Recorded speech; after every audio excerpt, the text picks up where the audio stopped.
Dear student, continue my lecture. ये domain range का concept है ना, पहले इसी बेस क्वेश्चन कर लेते हैं, उसके बाद डिस्कस करूँगा।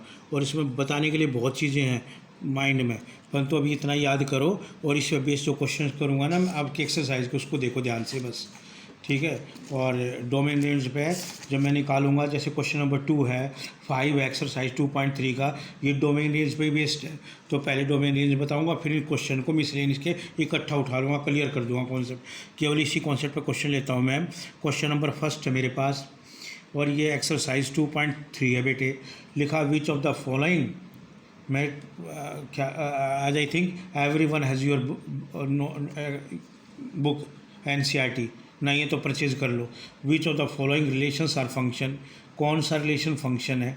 मैंने बताया ना हर एक फंक्शन रिलेशन है, पर अब देखो जैसे ये ऊपर वाले एग्जाम्पल 1 में मैंने ऐसे कनेक्ट कर दिया ना, ये रिलेशन तो है पर फंक्शन नहीं है। हर एक रिलेशन जो है वो फंक्शन नहीं होता, स्पेशल रिलेशन फंक्शन होते हैं। उस पर कंडीशन जो बताई थी मैंने वो याद करनी है, और हर एक फंक्शन रिलेशन है।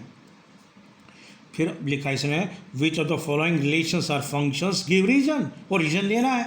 If it is a function determines domain and range, domain range बतानी है। अब 3 पार्ट है फर्स्ट के।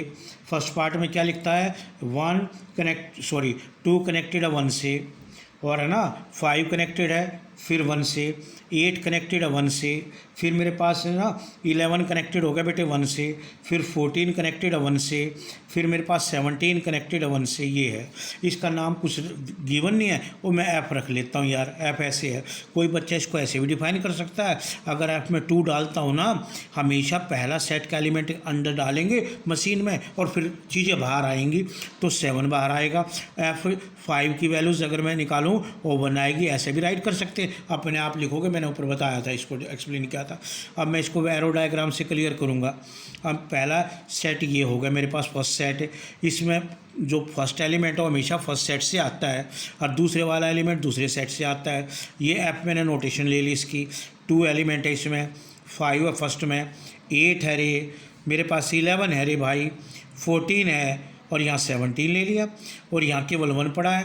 तो 2 को भी इससे कनेक्ट कर दिया, इसको भी इससे कनेक्ट कर दिया, 8 को भी रे, 11 को बेटे, 14 को also I am connected with 1, 17 also connected 1 oh yes, हर एक एलिमेंट को कनेक्ट किया है। पहली कंडीशन ये करेक्ट होगी, और ये यूनिक से कनेक्ट हो सकता है। सारे के सारे एलिमेंट एक पर तो जाके कनेक्ट हो सकते हैं। इसको हम मैथ में देते हैं कांस्टेंट फंक्शन। कांस्टेंट फंक्शन मैं लिखूँगा yes it is my function, yes it is function. और कोई पूछे किस टाइप का है, कांस्टेंट फंक्शन है। कांस्टेंट फंक्शन को वैसे तो मैं टाइप में बताऊँगा तुम्हें, मैं यहाँ बता देता हूँ तुम्हें।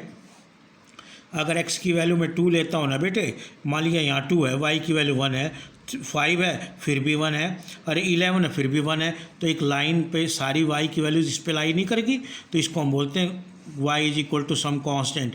तो f(x) की जो वैल्यू है, एक पर्टिकुलर कांस्टेंट यहाँ 1 है, तो इसलिए इसका नाम हमने रख दिया मैथ में कांस्टेंट फंक्शन। यस मेरा फंक्शन है। अब ये कहता जी डोमेन बताओ, अरे अभी तो बताया था, पहले वाले एलिमेंट डोमेन होते हैं। 2, 5, 8, 11, 14 एंड 17, दैट इज सेट होता है डोमेन का। सेट राइट कर दिया।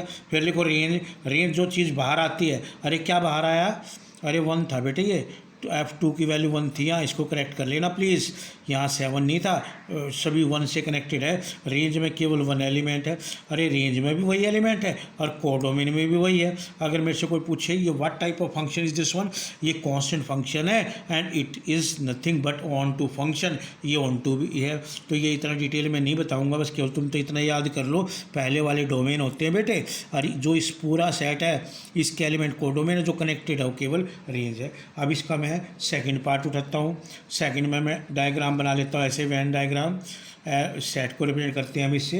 पहले एलिमेंट में पहले लिख देता हूँ 2 किससे कनेक्टेड है 1 से, 4 किससे कनेक्टेड, सेकंड पार्ट में 4 किससे कनेक्टेड है 2 से, फिर है ना बेटे 6 3 से कनेक्टेड है, फिर 8 4 से कनेक्टेड है मेरा, 10 किससे कनेक्टेड है 5 से, अरे 12 किससे कनेक्टेड है 6 से, आफ्टर दैट 14 किससे कनेक्टेड है 7 से। अब पहले वाला सेट जो है, पहला एलिमेंट 2 है, यहाँ 4 है, 6 है, 8 है, 10 है, 12 है और 14 है। और दूसरे सेट में क्या क्या एलिमेंट पड़ा भाई, 1 है बेटे, 2 है, 3 है, 4 है, 5, 6, 7, तो 2 इससे कनेक्टेड है। क्या देखना, हर एक एलिमेंट की यूनिक इमेज नहीं है यहाँ, तो yes it is my function, ये भी मेरा फंक्शन है, yes it is my function, yes it is function.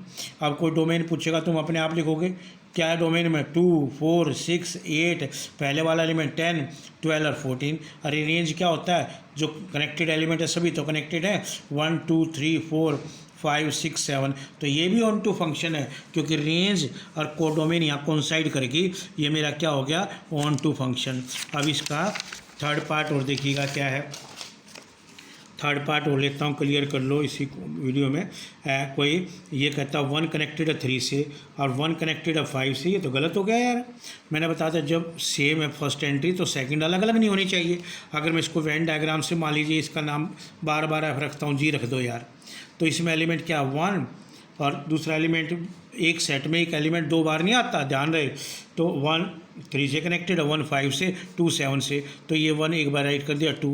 दूसरे वाले सेट में क्या 3 5 7, तो 1 3 से भी कनेक्टेड हो गया, वो 1 5 से। अरे एक एलिमेंट की 2 इमेज नहीं होगी तो यहीं ख़त्म कर दो, नॉट ए फंक्शन, ये मेरा फंक्शन नहीं है।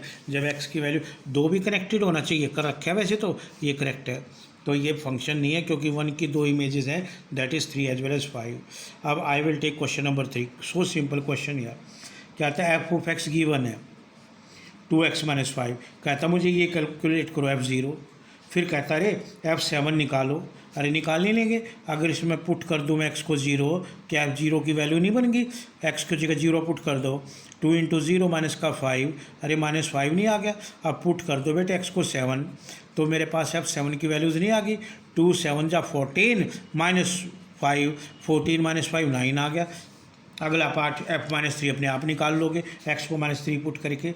आई will take now question number 4, क्या लिखता है, द फंक्शन टी फंक्शन ऐसे लिख दिया, टी सी का फंक्शन है, मतलब टी जो है ना सी की टर्म में एक्सप्रेस किया होगा कहीं ना कहीं।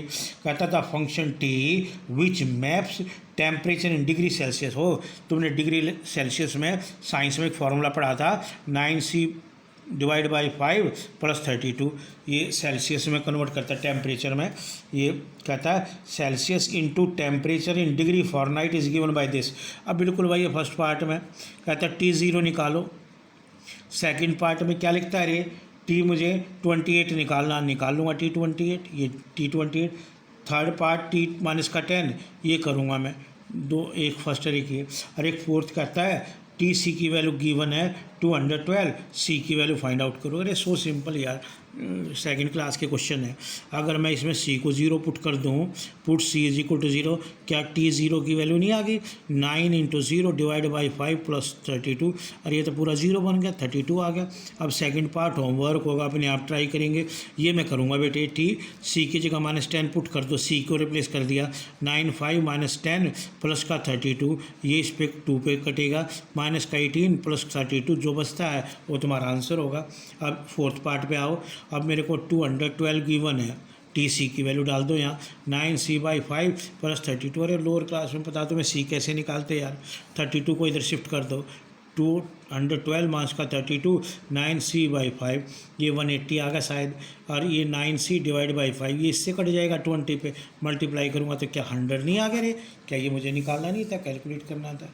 Okay student.